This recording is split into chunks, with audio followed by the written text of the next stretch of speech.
Happy Tuesday, everybody. Welcome to the Bama Standing Network here on the Final Whistle, where I'm with my rowdy group of guys, the panel, the show, the Avengers.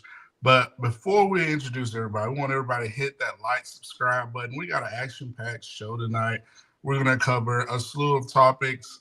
We got Pettey's mailbag, recruiting, Bama basketball. Tune in. Please tune in. Tell a friend. Facebook, Twitter, X,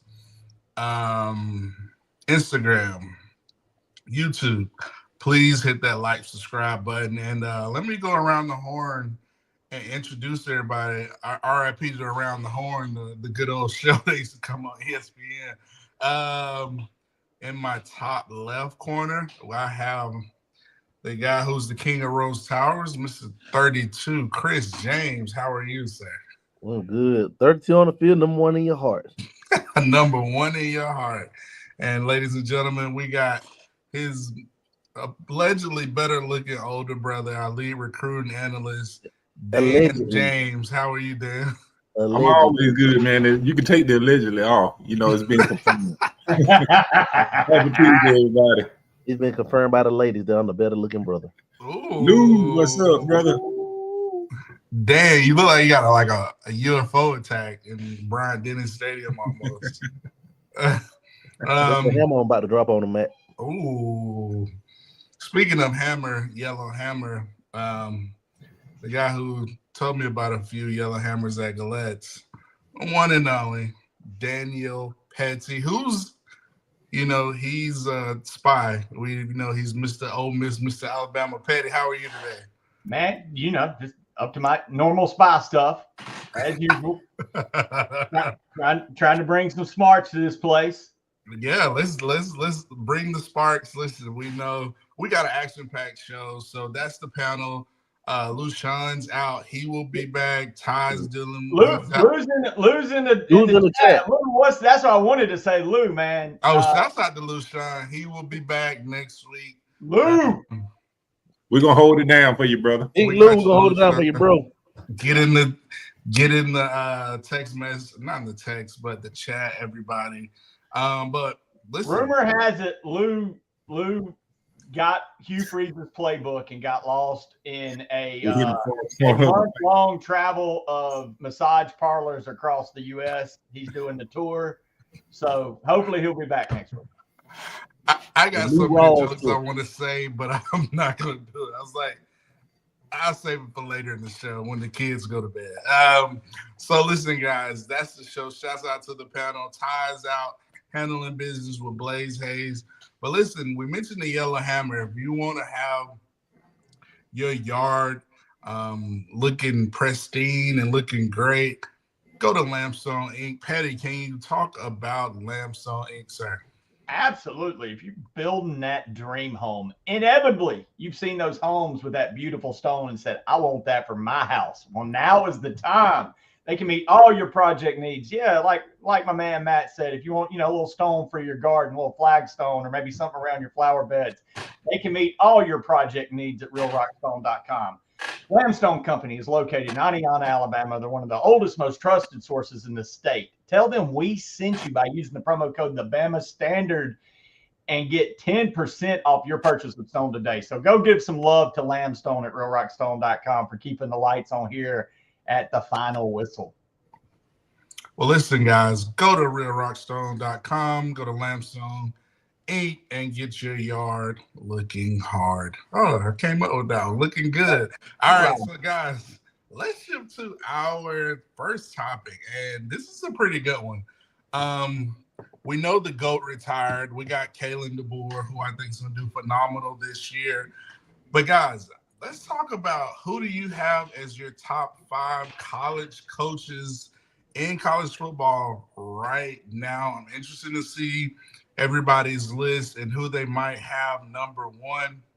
Chris, Dan, one of y'all look like y'all want to go first, so I'm gonna let one of y'all cook first. Dan, he got the grin. He's ready to go. Yeah, the better looking. Say the best for last, baby. Pettey, You know Chris gonna name 15 coaches, so let's go ahead. Want me to just go ahead and go then? I couldn't even name 10, but go ahead. All right.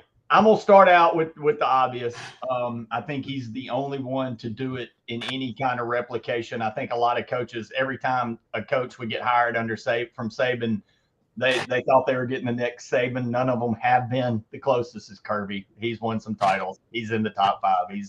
He's a good coach. I'm probably going to get a little controversial with some of my next ones, but I'm going to base it off what they do with the programs they're at. I mean, it's easy to be, dye your beard and coach, all those stars at Ohio State. So you don't impress me all that much, Ryan Day. The one that does impress me, though, is someone like Marcus Freeman, who's done it in a program that I've given hell for the better part of since Tony Rice and Rocket Ismail left. Like, I don't think Notre Dame has been the program that we were – thought that they were told all our lives. They've been living off a name. And for the first time, and look, it goes back when Bama beat that ass in the national title. They were pretenders. They've been pretenders every time they get to where they get. I don't think that's the case anymore. I think Marcus Freeman's the real deal. He's made Notre Dame respectable again. I think Freeman's one of the best. And it's one of those, every time you hear his interviews, you love him a little more. See which order I want to go in. All right. Next, I'm going to go with Sarkisian. I think he's one of the best minds in football. He's one of those that kind of got pushed to the side because of outside problems and could have gave it up. And now he's back at Texas, winning at a high level. I think it's a matter of when, not if. He wins the title, if he stays there. And then my next two are probably going to be the ones that get the fans the most fired up. But I think it's guys doing stuff that, look, Dabo at a time, but I think Dabo's time's passed. I'm doing it off coaches I would want coaching my program now. Josh Heupel at Tennessee. Say what you will, you make Tennessee all you want. But Tennessee falls in that Notre Dame box. They haven't been respectable in 2 decades. They are now, man. Heupel's not a bad coach. The guy, he's a lot like Lane Kiffin. He's a lot like Sarkisian. He's a great offensive mind. And, man, I hate their colors, hate all that crap up in Knoxville, but it is what it is, man. They've gotten us 2 out of the last 3, Tennessee's, and that's a lot of credits due to Heupel. I think he's a hell of a coach. And then Kiffin, since COVID, the 3rd winningest team in the SEC is Ole Miss. Nobody would have dreamed that since since segregation. Ole Miss hasn't been a relevant freaking football program, and Kiffin has made Ole Miss relevant. He's made them a name brand. He's won 10 games 3 out of the last 4 years. That's not something you see in Oxford. He's taken them to Sugar Bowls. He's winning Peach Bowls. Again, what would he do with the keys at Texas? What would he do with the keys at Alabama? What would he do with the keys at LSU? Well, I mean, he's taken the keys at Ole Miss, and he's right behind Georgia and Alabama. That's something to say. DeBoer is the one that I'm toyed with. I want to see DeBoer. I want to see him one more year at Alabama before I decide where I'm going to put him on the list. But that's it. Smart, Heupel, Kiff, Sarkisian, and Marcus Freeman. Damn. In that order? No. I don't know what order. No, well, Lanning. I need to put them in. I guess I need to put them in an order, right? Yeah, go ahead. Yes, I did, Lou. I put Lou right back in the massage parlor. I'm sorry, Lou. Yeah, I said Bobby Hill. Dude, Tennessee hadn't beat Alabama since the advent of the iPhone, and that's like I gotta give him some credit. That's blasphemy. I would never put anybody from Tennessee on my list, but that's Pettey. That's Pettey's top 5. Dan, I want to get your take. Okay. It'd be controversial. No, not really. Let me see. I'm gonna start with number 1. That's gonna be Kirby Smart. The obvious choice. Multiple national championships. Number 2, for the same reason. Clemson was always a good program, but Dabo Swinney, made them relevant for a little while. So I'm putting him second. This is where it starts getting a little, crazy. So I'm going to say 3, Ryan Day. He won the national championship with his, bought roster this year. Kind of got himself off the hot seat. I'm going to put Ryan Day 3rd. 4th, I'm going with Kalen DeBoer. He's won at every program he's been at. He took Washington to the national championship game. We'll see what lies ahead at Alabama. He could move up or down on this list. 5, Man, this is where it gets tough. I got 3 guys right here. I'm debating. You got Dan Lanning, Marcus Freeman, and Lane Kiffin. But like Pettey said, I'm going with Lane Kiffin. He has Ole Miss, knocking on the doorstep of the top of the SEC. I think about some of the failures he had at the other stops he was at, USC, Tennessee. But he's really been outstanding at Ole Miss. So I'm going with Lane Kiffin, number 5. Interesting. So Lane, Freeman, Kirby, Ryan Day, and Dabo. I like it. Chris, I'm interested in hearing No. I didn't say Freeman. I said you did say Freeman. No. I said 5th is Lane. I chose him. Freeman and Landon got left off. So I got Freeman at 5, Kalen DeBoer at 4, Ryan Day at 3, 4. Dabo at 2, and Kirby Smart number 1. So Lane over Sark. Yes. I like it. Controversial. Chris, give us your 1, 2, 3, 4, 5. Man, look, man, Bill Belichick in college football now, dog. So I'm just, Hey, that's interesting. He took their numbers away. What? you know what I'm saying? But for real, everybody knows Kirby and Dabo top 2. That goes without saying. I don't give Ryan Day any credit because he had the Avengers roster. You couldn't win a championship with this roster. They were going to get rid of him. So that tells you all you need to know about him. All right. You got Sark. Sark is a wizard. Sark was the one of the guys I wish could have taken over after Saban if it wasn't DeBoer. Sark, is he has Texas rolling, and he beat Auburn in Iron Bowl, so he's up there. Those 3, okay. Here's where it gets kind of murky and muddy. Number 4. Man, y'all, this is hard. Because it just seems like after those 3, like what good use is it to talk about?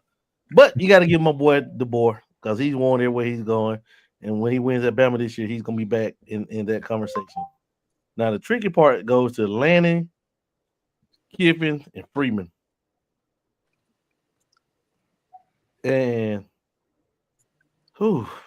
man, y'all make this stuff so hard, man. With that being said,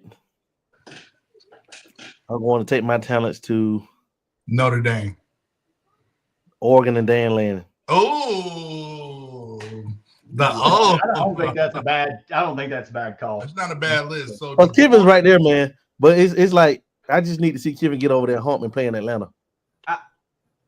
I think the moment for me with Lanning was before they played Colorado last year, and Colorado had kind of gotten mouthy before the game, and then they showed his pregame speech, and he said they talk with their phones, we talk with our. It just slammed his hands on one of the dude's shoulder pads and didn't say it, and I was like, oh shit, okay, I like that dude. I think that's good too. I like it's a different vibe from Oregon, man. It doesn't feel like your uncles and aunts Oregon back with Chip Kelly. It feels like this is a different type of Oregon.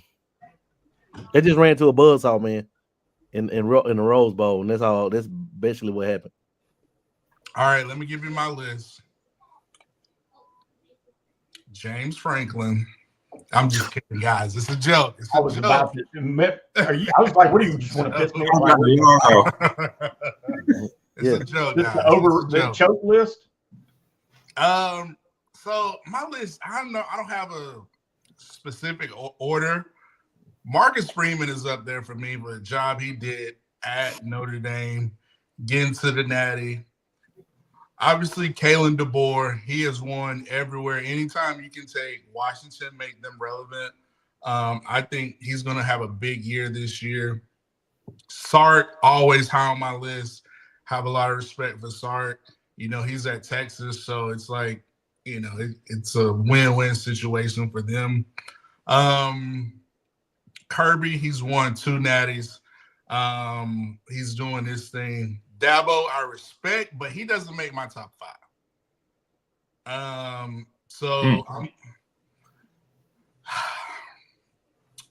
Man, them championships talk, man. National championships. Okay, well, I'm sorry, Dabo's Yeah. back in there. He's back in there.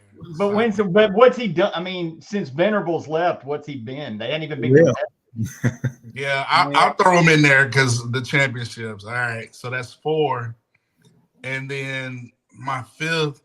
I mean, I respect Ryan Day. I like Lane. I even like Coach Prime's high on my list too. So Dude, I might go with Prime at 5 just because. look what he did from what he took over to what they are now. Yeah, it's just hard to pick that 5th spot because I got Lanning, I got Kiffin, I like Prime, I like who else is a really solid coach? Those are kind of the top. I'm torn, but I might go with Prime. I'm gonna give Prime some love. So that's my top 5. Controversial. I had to do a controversial list, guys. So I tell you, I was looking at all the names before, Matt, and I'll be honest, I'm a true serum right here. I was one of those that like, this ain't gonna work. Prime's winning off name. I didn't think the coaching was that great at Jackson State because they weren't just killing teams and he had so much more talent.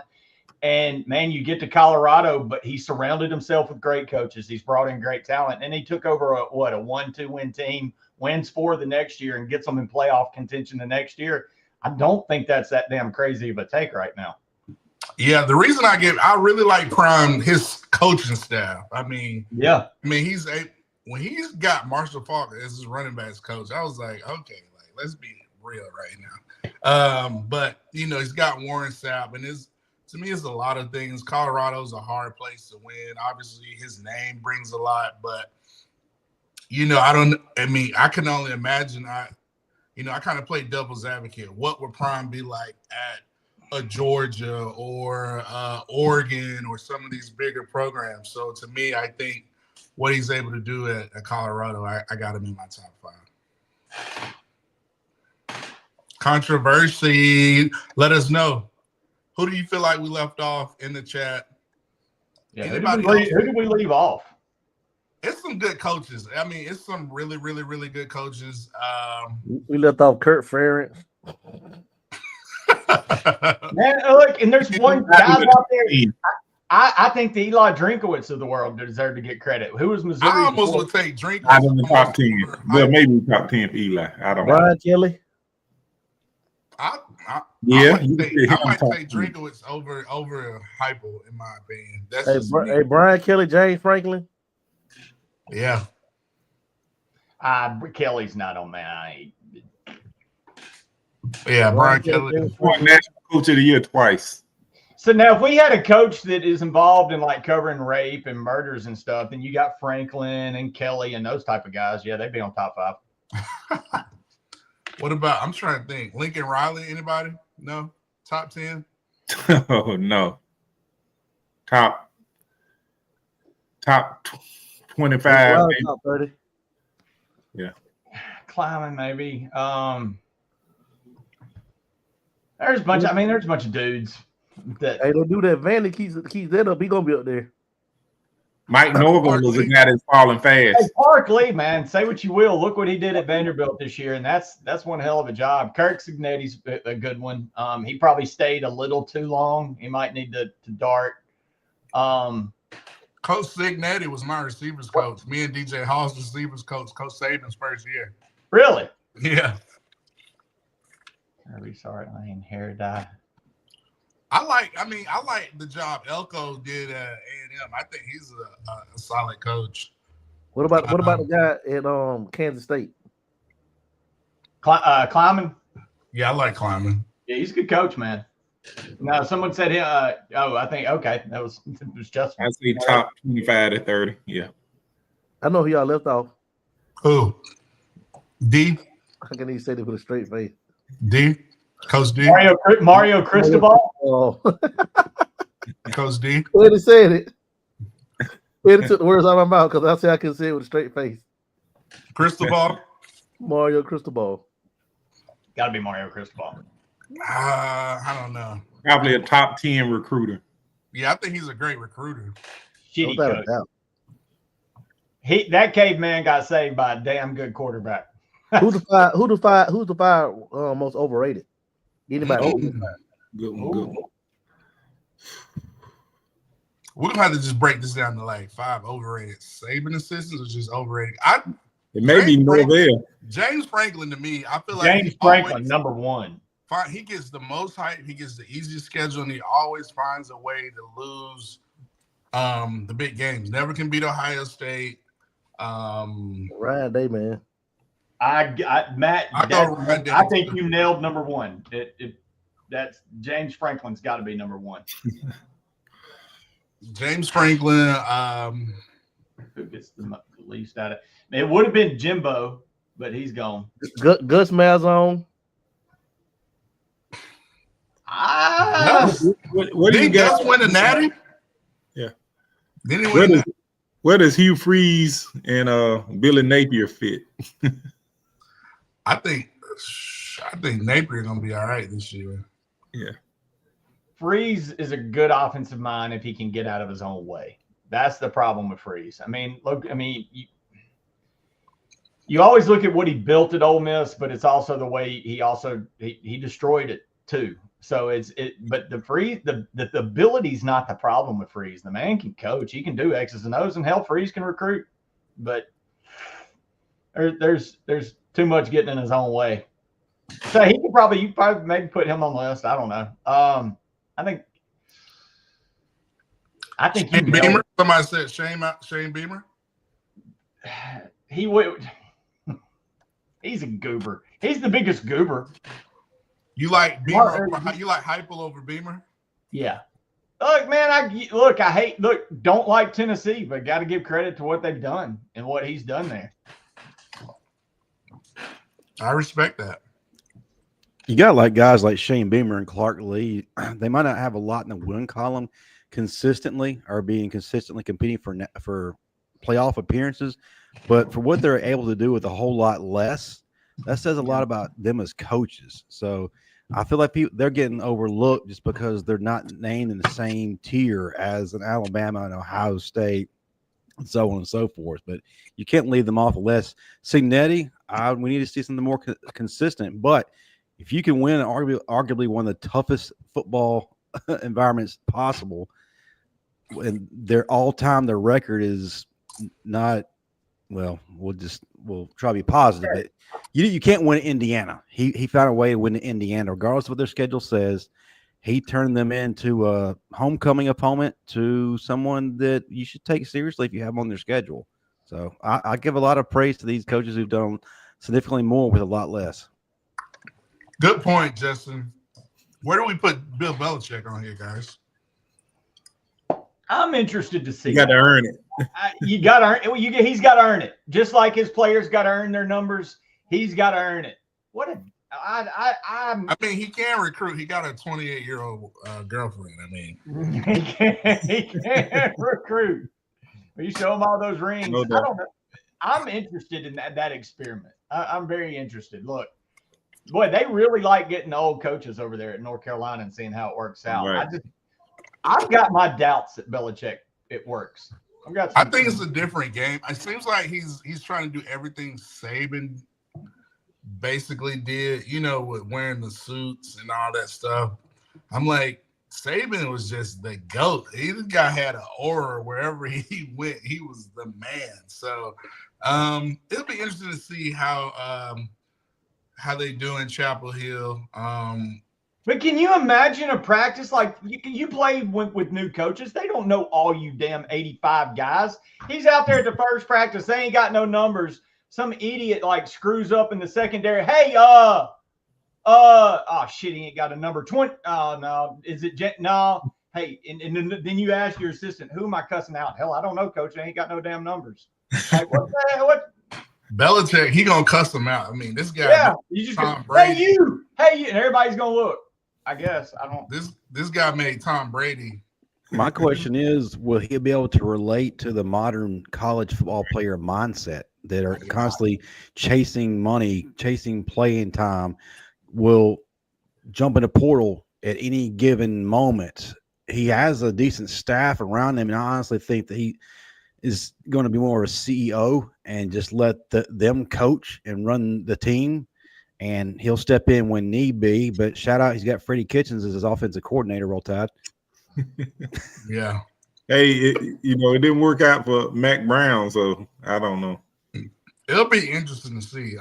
That'll be one team I'm gonna be keeping my eye on just to see how it unravels with Belichick. But I think there'll be attention to detail, and they'll put out a better product. But it's gonna be interesting to see, as Justin said, and you guys. But yeah, give us your thoughts, give us your takes. We got to keep my man up there awake up there. So, guys, let's shift to our. I'm good tonight, dog. I'm good tonight. Good in the sleep, man. You should get this segment sponsored by Serta. NyQuil. No, No. Melatonin. Melatonin. Oh, you beat the words out of my mouth. No, I'm not. I'm actually not tired tonight. Man, he could still be. Well, damn, I question what you'd be like if you were tired then. Look at the eyes.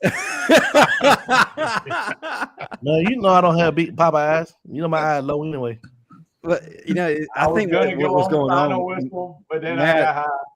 Matt, yeah, your voice is just so soothing. It just makes him so comfortable and relaxed. It's kind of similar to Matthew McConaughey. All right.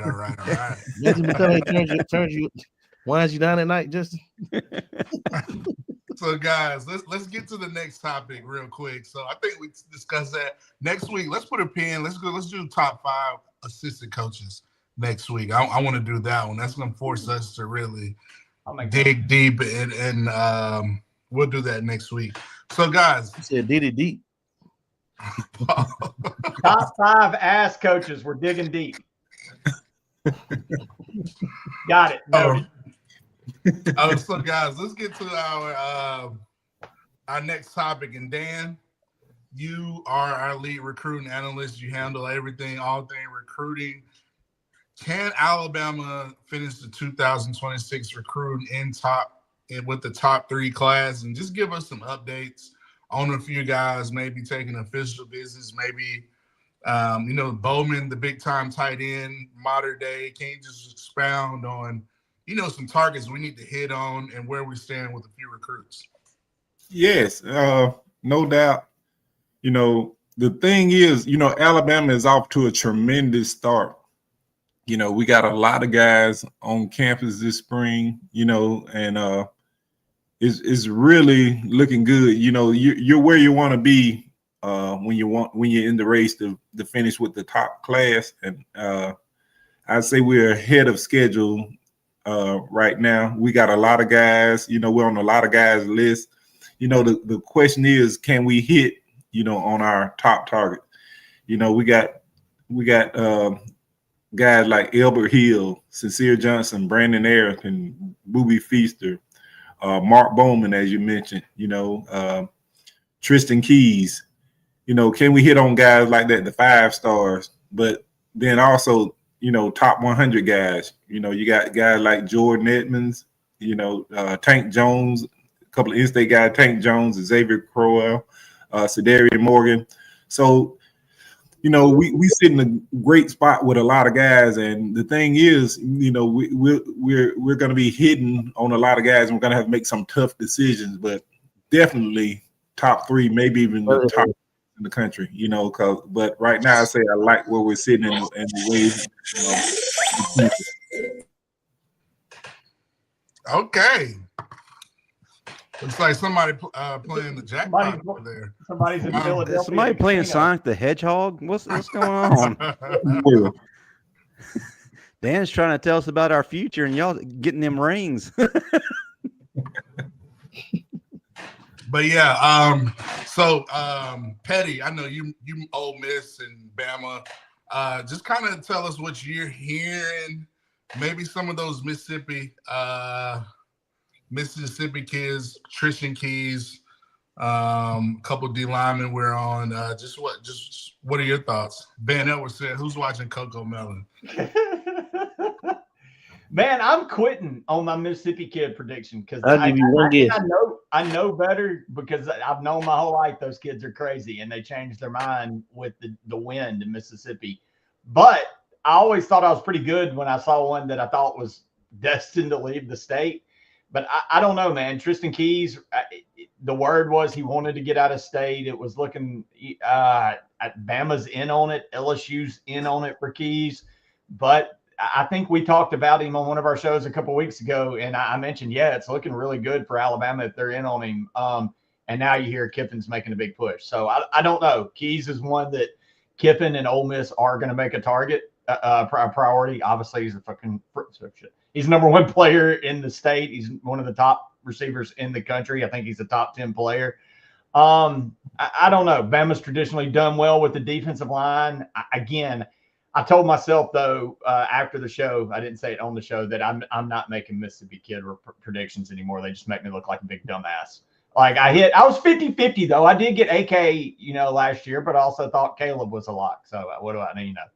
The Mississippi Kids, I'm sorry I can't go into more detail on names because recruiting's so crazy at this point. Who offers them the best deal, I guess, is the thing. But I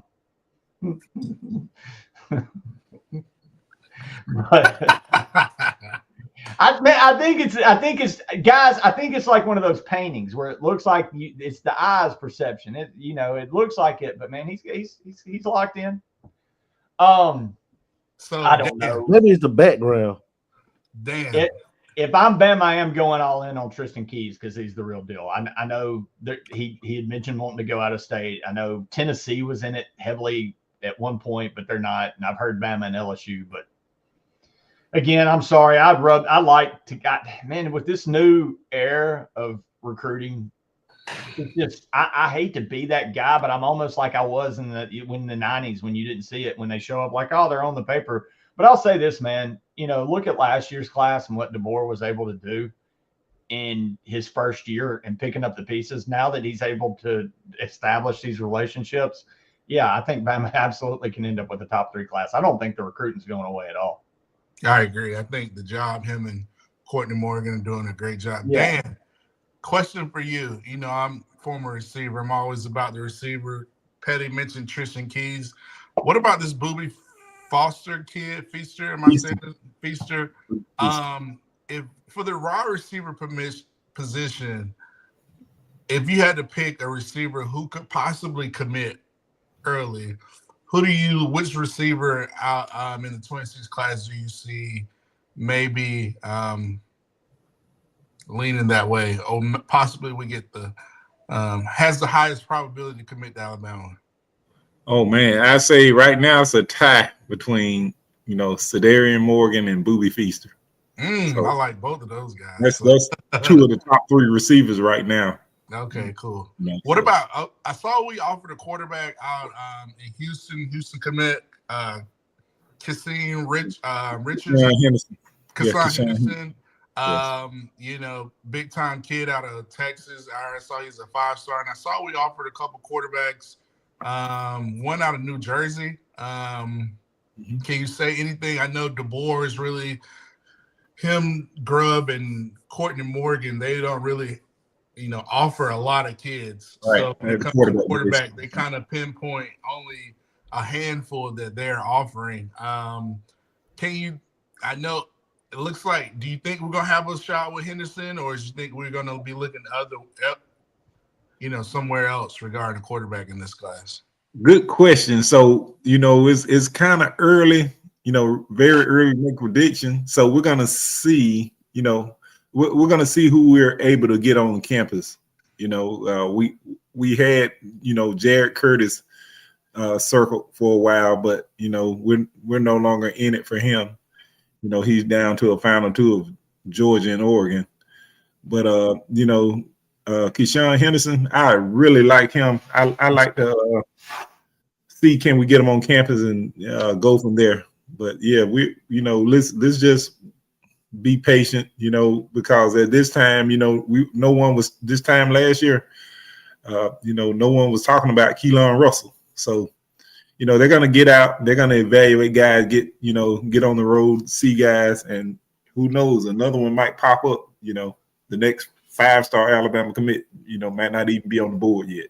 Well, man, but you've got a better beat on it than I do, and maybe you do with the Mississippi kids, and you get your information from kind of a different sources than I do. Keys is kind of supposed to be special. What are you hearing on him, Dan? Is Bama in the mix for him, or have they kind of gone a different direction? Yeah, definitely. I think Bama is in the mix, but I say we're kind of playing chasers right now. I say, Tennessee, Ole Miss right now, LSU, LSU. Yeah, but Bama has a shot, but we know it's about getting them back on campus and going from there. Gotcha. Chris, you got anything you want to add? Man, ever since I just gave up on all that, dog. Ever since that NIL come out and how easy kids can transfer after 1 year, especially after last year's class, like how after Caleb Downs left and after 1 year and all that, man, I was like, you're gonna take care of yourself. Dan tell you, like, I kind of like, you gotta love it, man. You gotta love it. You gotta love it. Dan, I do want to ask you.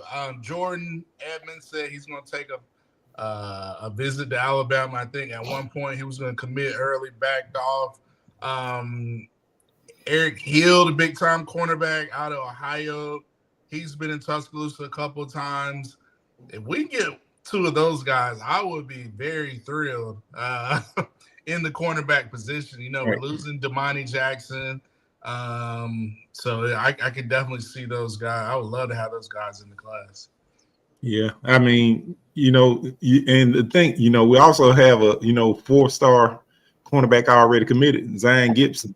Zion Gibson, yeah, I forgot about him. I mean, man, it's going to be another loaded cornerback class, for the University of Alabama, which is ridiculous, man. The talent that we're stockpiling in the secondary, Coach Mo, he's been doing a tremendous job, man. And, so that's why, they try to recruit guys with position versatility.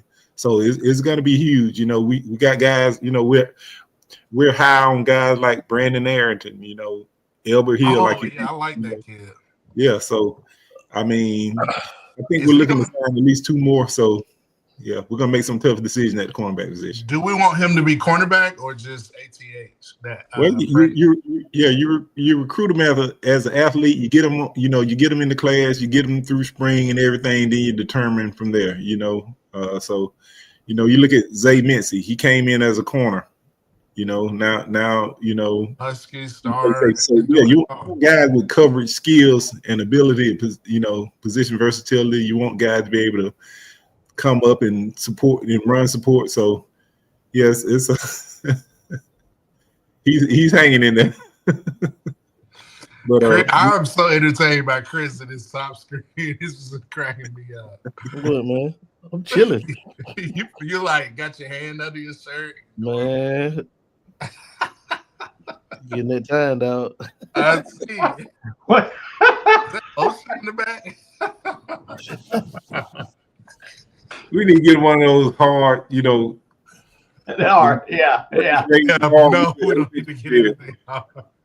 Y'all sick, man. Y'all are sick, dude. Y'all are sick. It reminds me of a fat bastard from Austin Powers. I'm dead sexy. Well, before Chris gets ready to get going over there, we're gonna go to the Chris goes to the anti-Hugh Freeze establishment to do it yourself. Yeah. Hey, man. So, Chris, we're gonna go to you first on this next topic. Alice shift from on the field to on the court. Alabama, Mark Sears in the Iron Bowl of basketball in Neville in front of all the Auburn fans, stunned the number 1 team with the game-winning shot. I think huge momentum going into the tournament. I'm going to be honest, as an Alabama fan, I'm not too pressed by the SEC tournament. Only thing I really care about is the big dance. I think right now Joe Lunardi has us as a 2 seed, which I'm not mad about. I think the big dog in that region, I think we're out Midwest, would be I think like Kansas in that bracket, Arkansas, some other guys. So That's what we guys, want. let's talk about Alabama SEC tournament preview, Nashville. Chris, you're going first. Well, with the win on Saturday against Auburn and Missouri's loss to who Missouri lost to Kentucky. That pretty much solidified us as a 3 seed, because otherwise we would have been a 4 seed, flip flop with Tennessee, and we would have likely seen Auburn on Saturday, but instead we get blessed with Florida on Saturday. I think I might rather play Auburn, but we played a winner out of the Oklahoma-Georgia game that plays Kentucky. Winner out of Oklahoma-Georgia plays Kentucky on Thursday for the right to play us. So I like where we sit. I think we can beat Kentucky on Friday night if that's who we play. Then Saturday, it's gonna be a tall task, but it can be done with neutral floor. And Nate Oats has shown that he could be very explosive in the tournament time. His team's typically turn it on tournament time. And hopefully either it's like this, Pettey. It's like we either go on the tournament and lose early in the SEC tournament, then make a run in the NCAA tournament, or we make a run in the SEC tournament and get a high seed and find a way to lose in the Sweet 16. Chris, I'll be honest.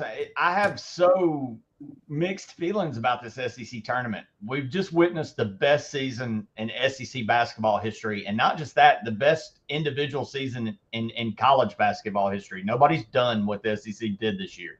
Like, it's unprecedented. We're about to get 13 teams in the dance. And as much as it's going to be great theater starting Wednesday in Nashville, it's almost like, damn, do we want to do this some more? I mean, you just finished playing Tennessee, Florida, Auburn, and now you're going to go do it for another week before going to the big dance. I made this analogy on our show on Monday. It's like being in the batter's box playing SEC basketball. You're constantly swinging with a donut. But then we're going to get to March and the big dance, and we're going to knock that thing off in the first week. It's going to be kind of like a breath of fresh air after what the last month has been. So as good a theater as the SEC tournament's going to be with all these great teams, God, do we need another week of beating each other up before going into the tournament? Because it's like you said, no, you want to win it, but you're almost as a coach thinking, God, if we went cold tonight and maybe lost by 1 and went on home, might not be the worst thing. Because look, you're not going to gain or lose any seeding in this tournament. I don't think there's. I don't. Well, I think for Bama, I think we can play our way into a 1 seed. Do you? I don't. We can only play our way up. I think we get a 1 seed. We beat Florida and then turn around and beat Auburn. We'll knock Florida off. Given the win over Auburn, maybe after winning against Auburn, if you go on a run, take Auburn down again, knock off Florida, yeah, maybe you could. We'll be a 1 seed. But do we want the 1 seed though? But at what cost? You want whatever high seed you can get, man. Oh yeah, but it's to the point now. Look, Cinderella schools don't scare me. It's gonna take somebody with some firepower to beat us. So all those Cinderella schools trying to aim to knock off Bama is not gonna be enough. Bama lose the tournament, if we do, it's gonna be to a team with some bigs that we just cannot stop. It's gonna be weak. Me personally, I want Bama to beat Kentucky. Florida game, I really don't care. I'm really more concerned about us getting healthy. Mm-hmm. You know, getting Darian. We'll have about what? If we play maybe Friday or Saturday. You have almost a week.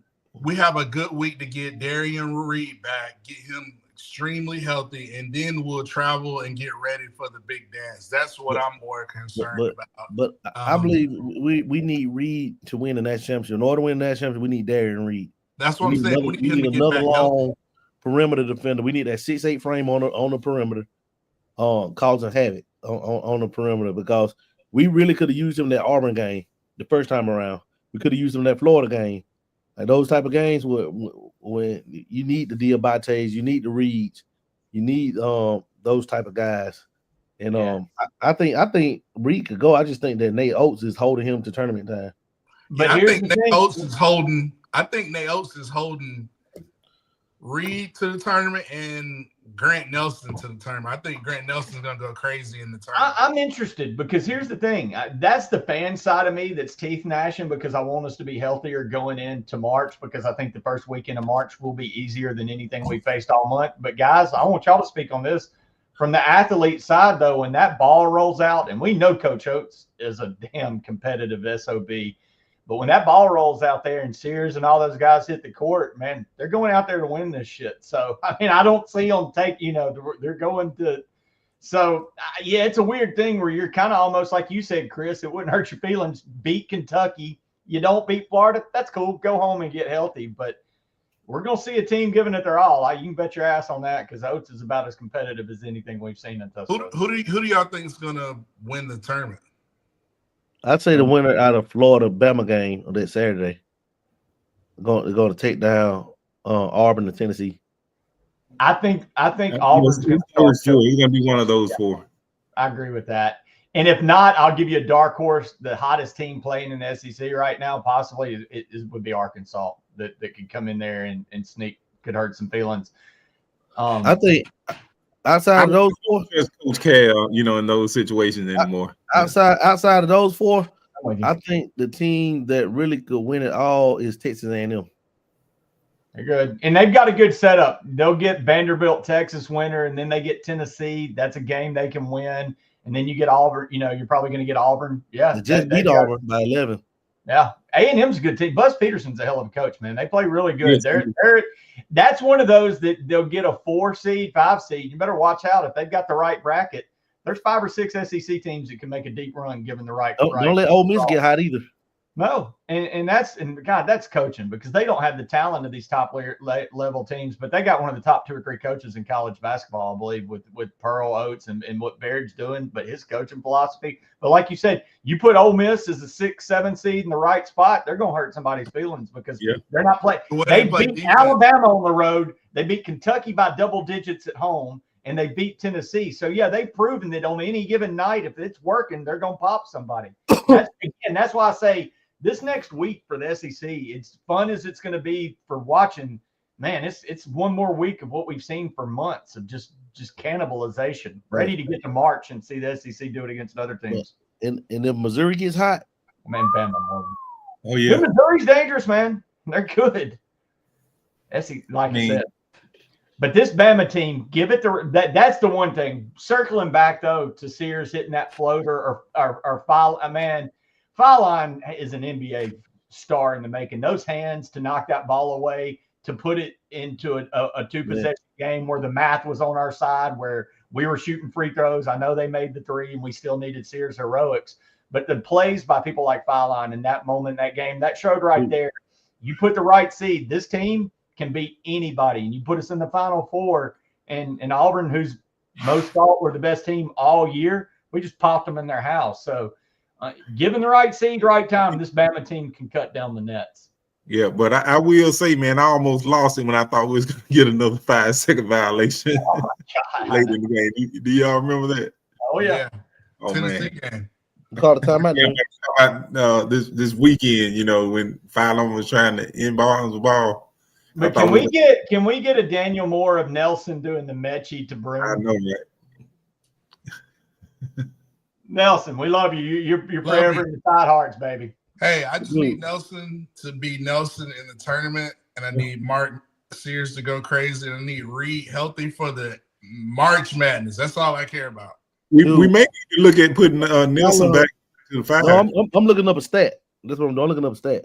Fallon has a steal in at least 9 straight games. Fallon's That's crazy, isn't it? Yeah. He'll be our highest draft pick off that squad. That dude's he's our best. He's our best. I mean, outside of Youngblood, I think he's our best defender at the guard position, without a doubt. That's not saying much though. That's like saying who's the tallest midget. We're not always defensive. Good gosh, watching Cliff try to guard Broom in the low post was almost embarrassing. You might as well put me out there. But you know, when he had 4 fouls, you know, he was kind of passive. You know, Oh, if yeah, he could just said that move his feet without leaving his feet. You know, I think we do better with Aiden Cheryl and he's Diabate. Diabate, man, Diabate's like, you made a great call several weeks ago, Chris, when you compared him kind of to that Rodman. He plays, you know, a lot bigger than his height. He's 6'7". I love Diabate's game. He's 6'7", plays 6'9", 6'10", and Grant Nelson has finally turned it up too. This is Grant Nelson's time of year, and you can tell like that dog started to come out of him. Like, think about Nelson, y'all, Matt. You got to get him going early in the game.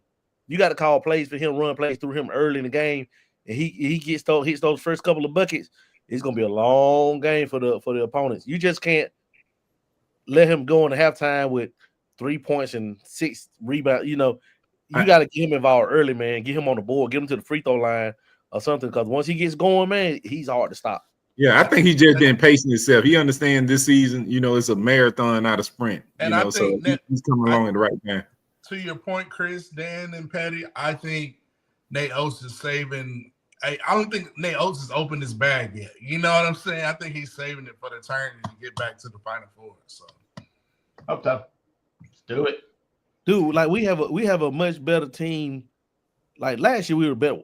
We weren't that great defensively last year either, but we had the blueprint, man. Like, I really believe like this team right here would have had a better chance against UConn's team last year. Yes. Yeah.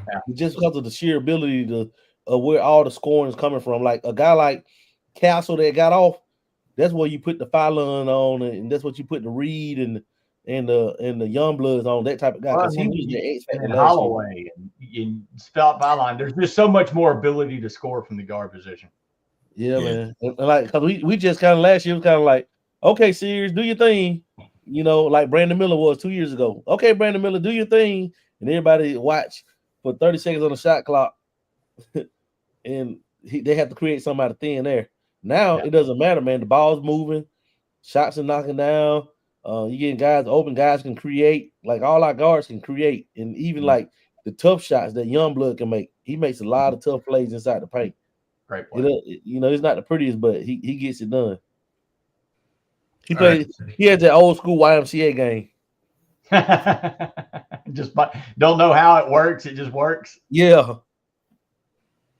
That's how Youngblood is.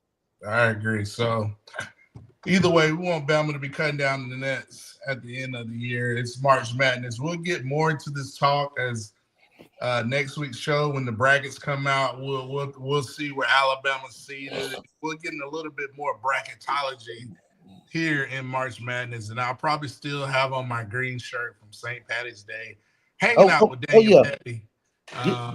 Get ready. Next week's show is gonna be a lot about bracketology, baby. I mean, we're gonna have some spring football in there, but it's gonna be bracketology. Yep, bracketology. We might have Joe Lenardi, cousin on. Low Lenardi. Low Lenardi. It's the way we can afford our budget. Flo Lenardi. Flo Lenardi. All right, guys. Let's get to our next topic.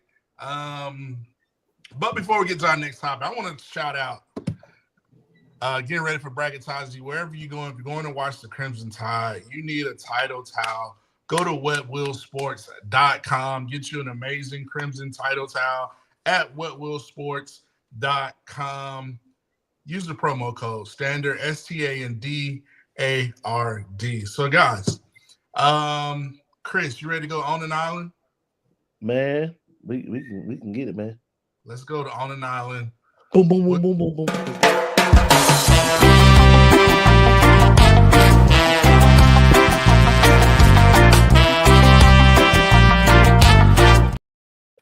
Amen. So, guys, we're here on an island, Freshmen making moves.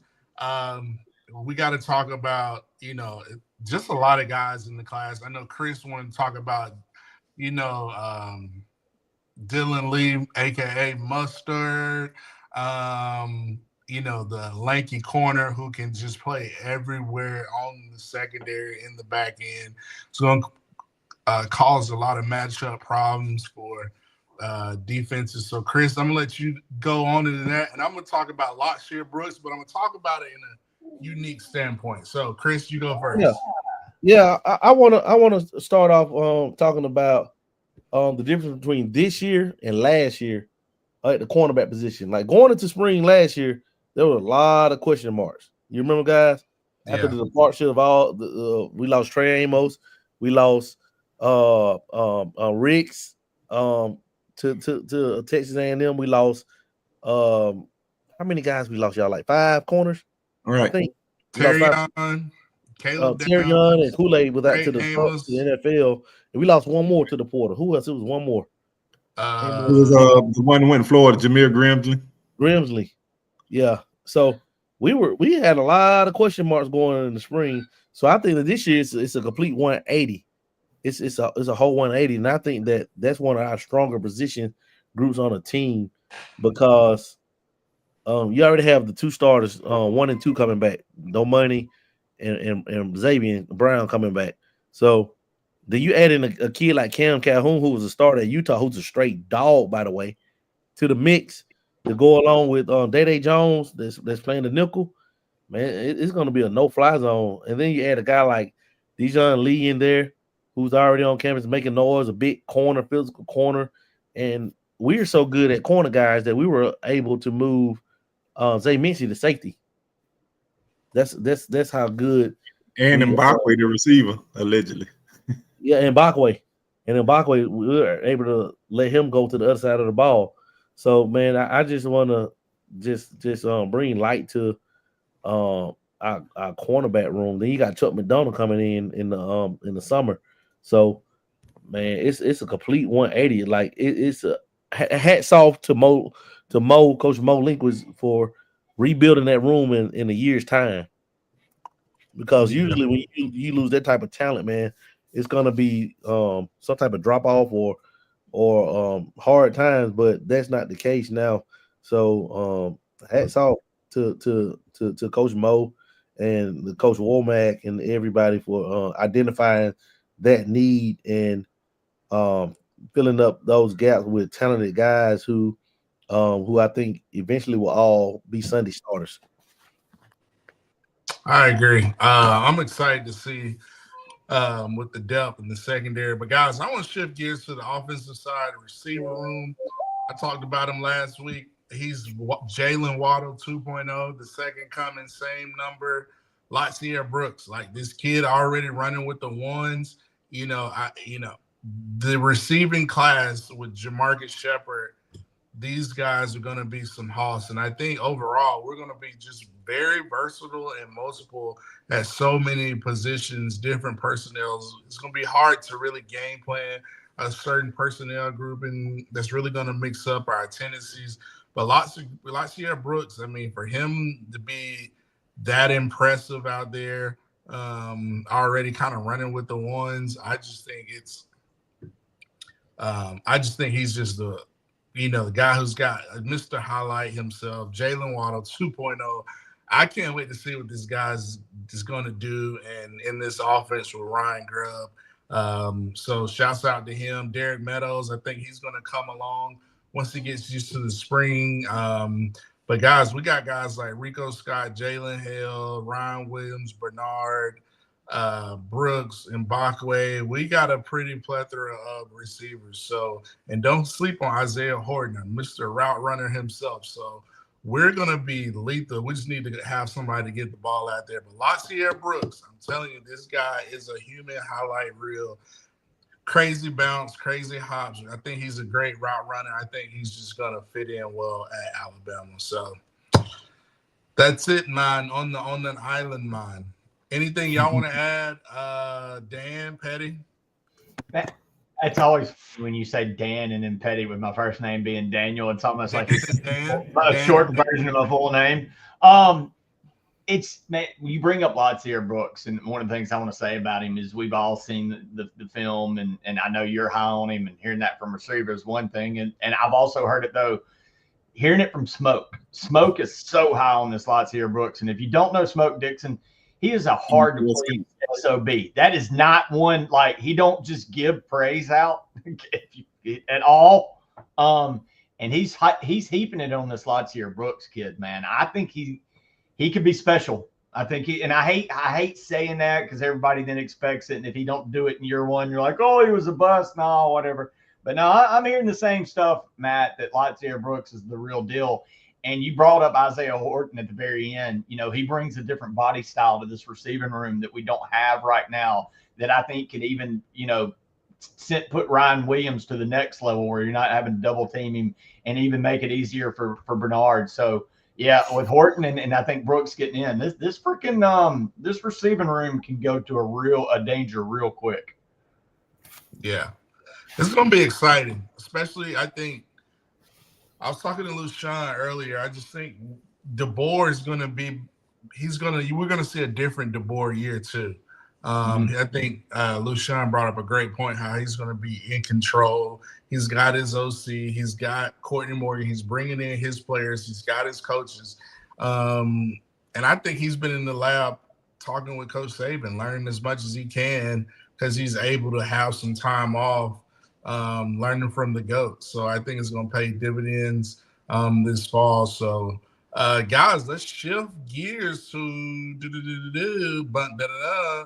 I think we're getting some mail from what is this? Oh, Pettey's mailbag. Pettey. Boom. Sir. All right, it is that time. It wasn't a full mailbag this week, but there is indeed a mailbag. I'm having to hit all the buttons too, so we're gonna go solo for a second. Had some interesting questions. One came from my daughter of all people. We're watching baseball this weekend. And she says, Dad, baseball fields, why aren't they regulated sizes? It's not like you go to some football fields and they're 97 yards, some are 110 yards. And then you got like the green monster that's 30 feet high. You don't play on some basketball courts where the hoop's 20 feet up and then 7 foot on the other side. She's like, why aren't baseball fields regulated like all other sporting avenues? And I said, sweetheart, they call it America's pastime. And you know what's great about America? Freaking freedom. That's why we have no regulations on our baseball fields, honey. Freedom. That, and I don't know another answer other than to say freedom. Like, what's in a hot dog? Who the hell knows? Who asked these questions? Why would you ask me something like that? Nobody knows why one field's 305 and 30-foot walls and one's 400. Freedom. It's America. So you're saying 120-yard football fields? Yeah, maybe we do need to do that. How awesome would that be? You show up at like LSU and it's a 200-yard field full of just crazy-ass Cajuns, but then you get over to Mississippi State and you know they don't math in Mississippi, so Mississippi State has like a 47-yard football field or some shit. That would be good stuff. That'll be must-see TV. Dude, and man, in basketball, could you imagine like you get up to one court and it's like 20-foot goals, and then the next night you're playing on some 7-footers. It'd be bonkers. That'd be dope. I'm on this, man. We can make or just have a coin flip on how the goal will be before the game. Or just have them like moving, like constantly, just like they go up or down. But you hit a shot and it goes up a foot or down. Yeah. Only Steph Curry will be able to make shots consistently. Now we're getting crazy. Yes, Canadian football fields are 110 yards, but nobody plays on them. Pettey, what is your most memorable sports moment? And I took this to mean like real ones, not ones I was involved in. Like I spoke on the earlier show when I was co-special teams player of the week for Tuscaloosa County in high school. Whew, still got that one on the desk. No, what is your most memorable sports moment? Tough question. The first one I remember is John Elway's comeback against the Cleveland Browns in the '86 playoffs, and that's when I became an Elway fan. My first big college football memory involves actually Alabama. It was the '92 Sugar Bowl when Teague ran down Lamar Thomas from the back, and that was ingrained in my memory. Ole Miss wise, me and my dad, the 2-point conversion in 1998 when Tommy Tuberville went for it to beat Mississippi State. I know most of the people here won't remember that, but I jumped on my dad's back when we ran around the living room. That was pretty damn memorable. But sorry, all you Southerners, I'm probably about to hurt your feelings. In 1998, one of the greatest events in my sports life happened. I hated the Braves because everybody came damn Braves fans when they got the pitching staff and whatever. And I grew up a Yankees fan in Mississippi when they sucked. And everybody's like, you're a team follower, you're a Yankees fan. I'm like, no, they haven't won anything. And then in the 97, you go to the World Series, we get Braves, Yankees, and the Braves are pummeling the Yankees. They like run rule them in game run. Andrew Jones is turning into a star. And all of a sudden, game 3, Mark Lemke steps up to the plate and Mark Wohlers is on the mound. Mark Lemke hits a 3-run home run and changes the World Series. And I went to school, and y'all have no idea. Y'all do. Y'all remember those days of high school trash talk. Man, just greatest moment. Mark Lemke's 3-run home run off Mark Wohlers, greatest sports moment I can remember. Guys, what do y'all tell me your – I'm a Braves fan. I grew up a Braves fan, so I wasn't a big fan of that series. But yeah. I guess you weren't a big fan of that series. But I always liked the Yankees too. So because I'm a big Jeter, El Capitan is probably one of my favorite current players. But I mean, this growing up, Derek Jeter. But I grew up Braves fan through and through. Greg Maddux, all those guys, Chipper Jones, Andrew Jones. So I was not happy about that series. What's your greatest sports moment? Was it you? And then, Matt, you can say it. You kind of had one yourself on a catch against, to win a game, walk off for the tie. My greatest sports moment? Yeah. I'm just going to go from just growing up a fan. So Peter Ward is so high on my list. I never forget the national championship game when they played Michael Vick, Virginia Tech. Oh, yeah. Going back and forth.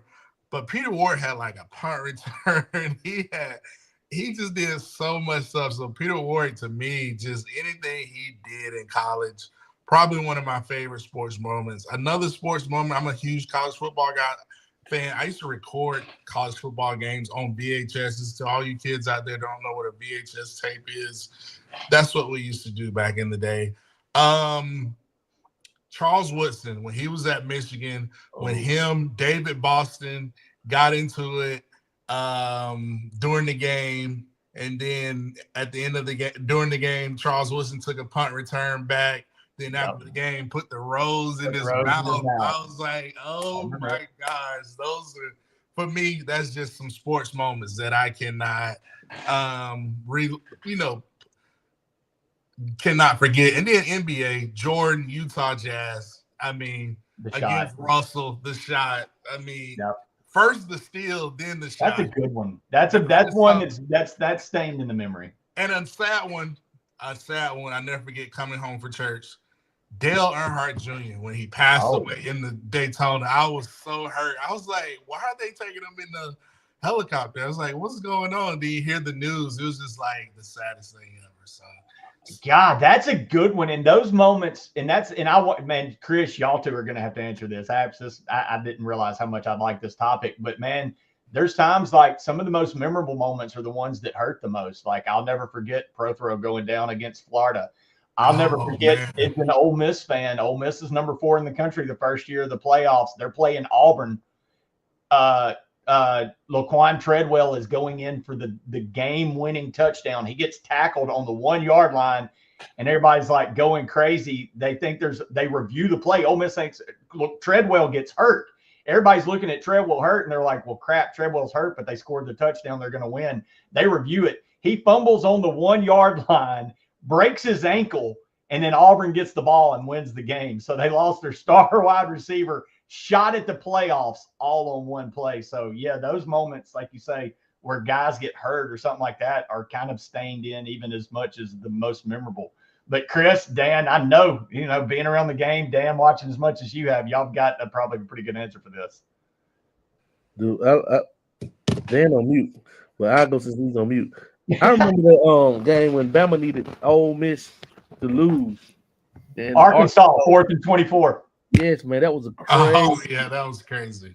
I was living in Atlanta then. I went ballistic. Last time I hit my knees as a grown man was that play, and I'm not making that up. Yeah. I didn't think that was effing possible what happened on that play. 4th and 24, they throw it to the tight end, He just slings it backwards because he's going out of bounds. He's 10 yards short, and the only one back there is that damn running back from Arkansas. All of Ole Miss players on the right side of the field. That's what Mitch just takes it down the sideline. But what people don't remember, they score. Ole Miss stops them on the 2-point conversion. Ball game's over. Get called for a face mask. They run the 2-point conversion and score again. I got called by a Bama buddy who was in the zone, and he said, Pettey, Bama had kicked off, and nobody's in the stadium. Everybody's watching the Ole Miss game. And as soon as that play happened, the place erupted like Bama just scored a game-winning touchdown. I was like, yeah. Dan? Wow, man. That's a good one, Chris. I'm gonna go outside, the box a little bit. Let me say, Buster Douglas's defeat of Mike Tyson. Oh, Dan, that's a good one. Nobody saw that coming either. Also, like I said, man, I'm old school. I remember, I'm a huge Braves fan, man. Bob Horner, 4 home runs in a game. That was something, for me. I was a young kid, and that was something that was amazing to me. I can name a lot of Alabama moments, man, but man, like you said, T, running down Lamar. Oh, man. Yeah. I mean, that team this season, that's the reason I'm a Bama fan now. I was a Bama fan from that moment there, Great. Every time I see Teague, I'm like, that to me is my all-time favorite Alabama play. Like just him high stepping in the end zone. Well, that game, him high stepping in the end zone, and then him stripping the Miami receiver. It just does something to me every time. So we got some. Dan, I want to get on that real quick though. You said something I don't think people realize how big of what you just said and what that play meant to Alabama at the time. Because at the time, what was cool was Miami. They had what was swagger before it was swagger, them in Florida State. And I remember being in the locker room in Jackson, Mississippi, and everybody in that locker room, all the brothers, all the boys, man, Miami's going to walk Bama. Miami, Lamar, Gino Toretta, they were going off on all the guys. And then Bama whipped that ass. And then the next week in the locker room, all the guys, damn, roll tide, baby, roll tide. and the point I'm making is not just that. That play, what you just said, Dan, that's what made you a Bama fan. I'm in Jackson, Mississippi, and that play right there turned a locker room of kids because, look, Ole Miss and Mississippi State weren't really good at that time, and that was an impressionable moment. It resonated outside the borders of Alabama and created Alabama fans throughout the Southeast, much like that Rose Bowl when Bama went and made their name. That game right there, what George Teague did, made Bama fans across the Southeast, not just Alabama. No doubt. Marcel Darius' hit on strip interception return for a touchdown against Texas. Somebody said Tua to Smitty. That's always going to be up there. Got to be up there, Tua to Smitty. We got so many in Alabama. Jalen Hurts. Man. Run against Georgia to save for the comeback. Hey, how about Big Cody's block? In Tennessee, yeah. Oh, yeah, rocket block. Shoot, Roman Harper knocking the ball away. You can go on and on with Alabama. Todrick Malone in the back of the end zone to beat Georgia. I'll go back. Just Deuce Palmer around the end against Tennessee. Yeah, I go all Listen, somebody said Barry Krause stopping Penn State in the Sugar Bowl to win. Barry Krause over the top. Yeah. Cornelius Bennett taking the soul from Steve Berline. Oh man. Notre Dame quarterback. And what about Sean Alexander's overtime run against Florida in the swamp? Oh my God. What about Sean Alexander's game? Brian Russell said, Sean Alexander, when he said "Hello World" in Baton Rouge, I'll never forget that game. He averaged 27 yards a carry. That was crazy. They're good stuff. Great stuff. Well, man, let's get to the question and answer or any comments. I think we got a few in here. Knappy, how do y'all see this portal opening playing out? I hadn't even thought about it, to be honest. Yeah. I think we're set. I don't think this is going to be as active as, the prior one. We'll see. But it seems to be maybe as many people, but the big top end names don't seem to be there like there was last year. Is that the case, Dan? it usually is, yeah. So we'll see though. I don't know. We'll see. Yeah, I don't see it. Next question. Great question, Kennedy. Why didn't it look like he's going to getting a show thrown at him, like a shoe getting thrown at him, like George Bush? Efron question: Does the strength and conditioning coach work with all athletes, not just football? Efron picture look like me. I think each sports has their own. Yeah, I think each sport has their own. Because you're doing different exercise. I mean, you're not gonna put the Scott Cochran on the basketball team. When we were there, a lot of these different programs didn't have their own coach. So now in modern 2025, you got a women's basketball strength and conditioning coach. Yep. You got baseball. You got so many. Everybody has their own. So. Final question from Efron. Matt, what was your favorite route? And no, we're not talking about from Rose Tower to Gillette. My favorite route. Great question.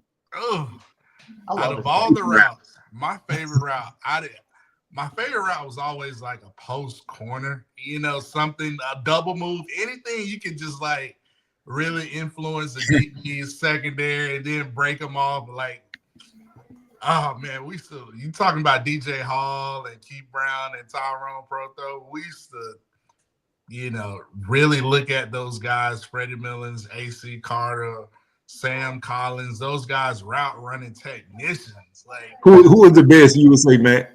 Who's the best route runner at Alabama? Yeah. Out of all the receivers. I like Tree Luke. I'm talking while you were there. Yeah. Oh, Tree Luke. Luke. Oh, yeah. The best I've seen on film. She was ridiculous. From a footwork standpoint, I'm talking about Freddie Miller's just, to me, he had quickness, agility. His footwork was just unreal. How the way he could make people miss, it was just insane. Yeah. So because of how it ended in that 2001 and the controversial year or whatever on the whole quarterback or whatever, people forget for a 2-year run, Freddie Millens was one of the most dynamic athletes, playmakers in Alabama history. That dude, he was freaking unbelievable. Unreal. Matt, that's a great question. And man, you just named all those guys. Screwed him his senior year. We screwed him. The Saban era gets lauded for all the wide receivers. You low-key played with one of the best. I mean, Prothro, DJ Brown, you guys were freaking studs, man. Y'all had a hell of a class. We just wasn't winning at this rate, but I wish DJ. Oh, go ahead. No, I was just saying we kind of had the problem Nick Sheridan had. We weren't able to open up the playbook. So, but yeah, I wouldn't change it for nothing. But yeah, I played with some guys, just really, really, really talented. Prothro is probably the most talented guy I've just seen. DJ's just a stud receiver. Keith, I've never seen a receiver take a slant route the way he did versus Florida. Like, that's the most you cannot run a more perfect slant route, in my opinion, on film than what Keith Brown did. But yeah, I can go on and on. But Prothro, man, that kid was just so I'm glad you brought up Prothro. So DJ came on the show earlier in response to we did a top 5 receivers. Me and Smoke have been doing a top 5 at each position, and it's it fired up Teague and Roman. We did a show. Well, we did the top 5 receivers, Matt, something you kind of know a little bit about, and it got DJ. Prothro was on my list. I caught shit because I'm going to be honest, I got in the weeds because there's so many of you. There were so many studs, dude. Y'all are one of the deepest, and I forgot Smitty. And I had Prothro 5th and not Smitty, but I had Julio, Amari, Ridley, Waddle, and Prothro. I don't give a shit. Take out the injury. Prothro was the dude. What you did it, Matt? What's your top 5 wide receivers? Alabama receivers. Yeah. For me, this is just me. Amari Cooper, to me, set so high on the list. Cooper, Smitty, Julio. Gotta have Julio. Oh my gosh! And then you got C-Rig. I'm taking, What I'm gonna let y'all. Judy, you got Waddle, you got so many guys, but I'm just gonna leave it at the top 3 right now. Cooper, to me, it's just something about. I'm big on route runners. Julio was just a freak of nature. You know, he got to the Falcons. He's a Hall of Famer. But when I remember seeing Amari Cooper, I was just like, this kid is unreal how good he is. Like, I mean, and then, you know, I'm going to put Freddie Millens up there. I think it's so many, you know, DJ Hall, freaking Pro Throw. DJ. Chris, you covered him. Ryan Williams up in my list. Hey, right now, so. Hey, look now. You said cover them. Now look. Tried to cover them. Who was the hardest you tried to cover? Yeah. Pro. All of them, man, were tough, man. Tree was tough. Tree and his Luke. Those little slot receivers like Matt. I used to hate. I didn't even go out there with Matt when we did one-on-ones. I was like, Pep, Bambino. I didn't even try it with Matt. I'm serious. I was a safety. I was like, nope. No, heck no, you're not about to embarrass me. And then I went out Key Brown. Key Brown just proceeded to run like a 4-2. I said, nope, not you, never again, young buck. But I stuck with the bigger receivers, the Dre Forgems, and I stuck with the big guy, Matt. Yeah. But my top 5 though, yeah, just like okay, Amari Cooper and Smitty at the top. Yeah, 1A, 1B, you can't go wrong either way. Judy, Julio, and it's the toss up for that fifth spot. It gets hard. Ridley's. I mean, but you got Jameson Williams too. J-Mo. Oh yeah. Jameson Williams is a dog. You got Waddle. J-Mo don't get hurt, and there's another title on that. But I gotta go pound for pound. I gotta go Pro Throw. Oh yeah. And he was in mine. Look, that's my dog right there. I have Pro Throw in mine. Damn. Yeah, Pro Throw was the best pound for pound football player I ever played with. Like dude was Superman. Gotta love. I'm with Pro Throw all the way. Dan. Oh man, it starts with Amari. You know, but you know, I have to say, you know, Smitty, Julio, Judy. That fifth one, man. The fifth one hard. Ridley, Pro Throw. Because there's so many. Yeah. When Ken Appy said, like I said, only a top 5 isn't fair with all the greats at Bama. Well, me and Smoke did the top 10 of cornerbacks, and it really didn't get controversial. We did a top 5 of safeties, and it pissed off George and Roman Harper. So I get that it would be better to do a 10 because Bama's had so many greats. Yeah. But 5 is doing what it's doing to Dan and Chris right now. It's so hard. Yeah, right. You're leaving all American studs. Yeah. Right.